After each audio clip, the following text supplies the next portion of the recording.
உங்கள் பிள்ளைகள் அல்லது நீங்கள் எதிர்காலத்தை குறித்து கலங்கலாம். ஆனால் சோர்ந்து போகிறீர்கள்.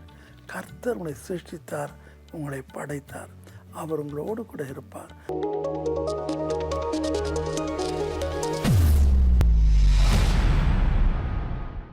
Price the lord. ஹல்லேலூயா. அருமையான தேவ மக்களே, நீங்கள் ஒவ்வொருவரும் எங்களுடைய இந்த அதிகாலை நிகழ்ச்சி நிமித்தமாக மிகவும் பலனடைவீர் என்று நான் நம்புகிறேன். கர்த்தர் தாமே உங்களை தொடர்ந்து ஆசீர்வதிப்பாராக.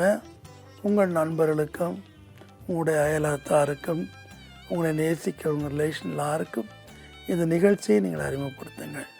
சப்போஸ் நீங்கள் காலையில் கேட்க முடியாட்டா, இவள் எப்பொழுதும் நம்முடைய யூடியூப்பில் இருக்கும், நீங்கள் கேட்டுக்கொள்ளுங்கள்.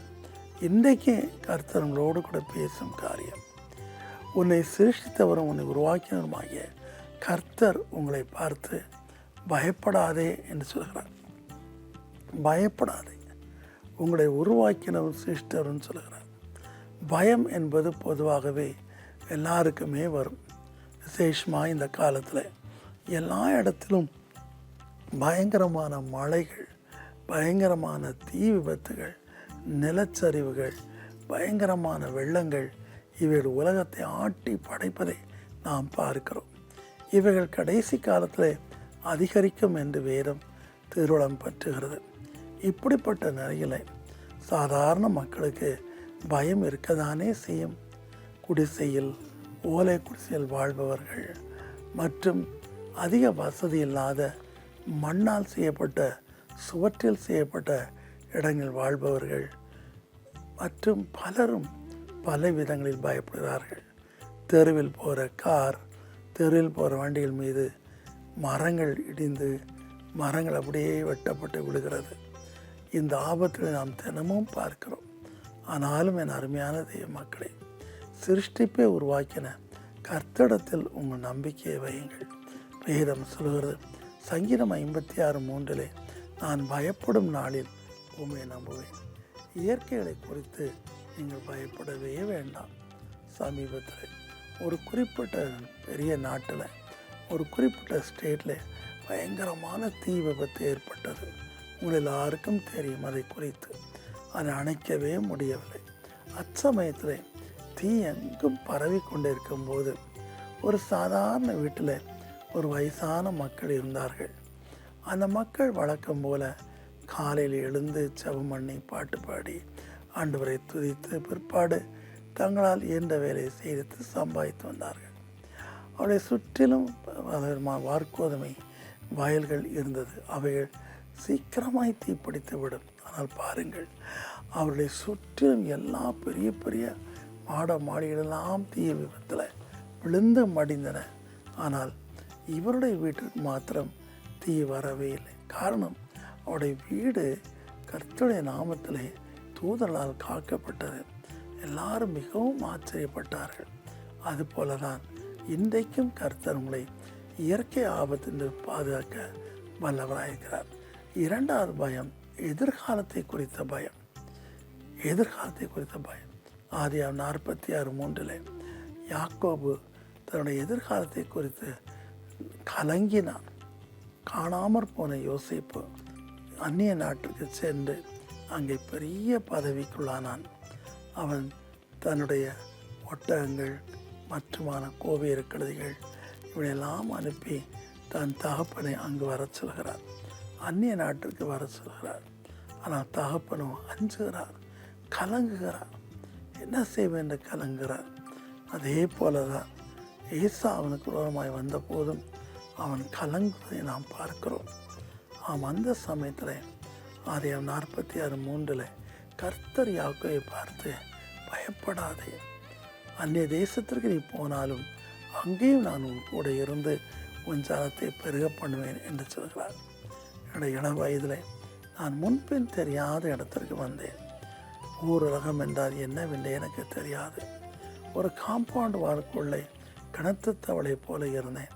ஆனால் கர்த்தர் என்னை பார்த்து, மகனே, நான் காண்பிக்கும் இடத்திற்கு போ, உன்னை பெரியவனாக மாற்றுவேன், அநேகர் உன்னை நோக்கி வருவாள்னு சொன்னார். அந்த வார்த்தை அப்படியே நிறைவேறினது. ஒவ்வொரு முறையும் நான் பயப்படும் போது அந்த சத்தம் கேட்கும். பயப்படாதே, நான் உன்னோடு இருக்கிறேன். நான் உனக்கு பெரிய கேடகமும் பலத்த துருகமும் அரணுமாயிருக்கேன். சத்தம் கேட்கும், உடனே என் பயம் என்னை விட்டு நீங்கி போகும். அதே சமயத்தில் நம்முடைய எதிர்காலம் அவர் கரங்களில் இருக்கிறது என்று சொல்லி நாம் வேதத்தில் பார்க்கிறோம். சங்கீதம் 31:15 அவர் தமது வழியில் நம்மை நடத்தி முடிவில் மகிமேல் கொண்டு வருவார் என்று சொல்லி சங்கீதம் 73:24 பார்க்கிறோம்.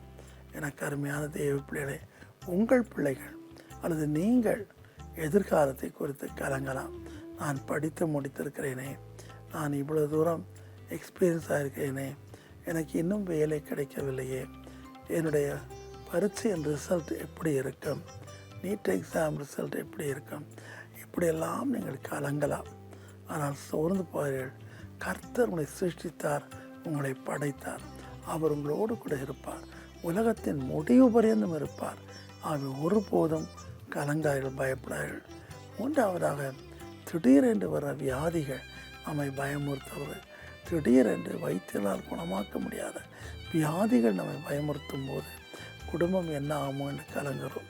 ஒரு சமயத்தில் கன்னியாகுமரியில் மிக சிறப்பான ஒரு டாக்டர் இருந்தார். மிக தேவனுக்கு பயந்த தெய்வ மனுஷன், சிறந்த வைத்தியர். அவருடைய மருமகன் ப்ரொஃபஸர் லாசரஸ் அவர்கள் திடீரென்று சொல்லி அவளுக்கு கேன்சர் இருப்பதாக கண்டுபிடிக்கப்பட்டது. மிகுந்த வேதனை மத்தியில் சிஎம்சிக்கு அவர் போனார்கள். அங்கே போன போது அவளை பரிசோத்த ஆங்காலஜிஸ்ட் நிச்சயமாகவே கேன்சர் 4th ஸ்டேஜ் என்று சொல்லிவிட்டார்கள்.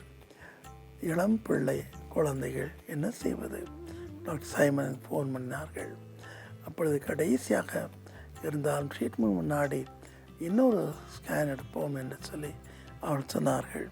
அப்பொழுது நான் சொன்னேன், அடுத்த நாள் நைட் ஃபுல்லாக போராடிட்டு அடுத்த நாள் சொன்னேன், பாருங்கள் அது கேன்சர் என்று வரும் என்று. அப்படியாக அவள் ஸ்கேனுக்குள்ளே லாசரஸை அனுப்பின போது ஸ்கேனுக்கு முன்னாடி இருந்த கேன்சர் ஸ்கேனுக்கு பின்னாடி கேன்சர் இல்லாமல் மாறிவிட்டது.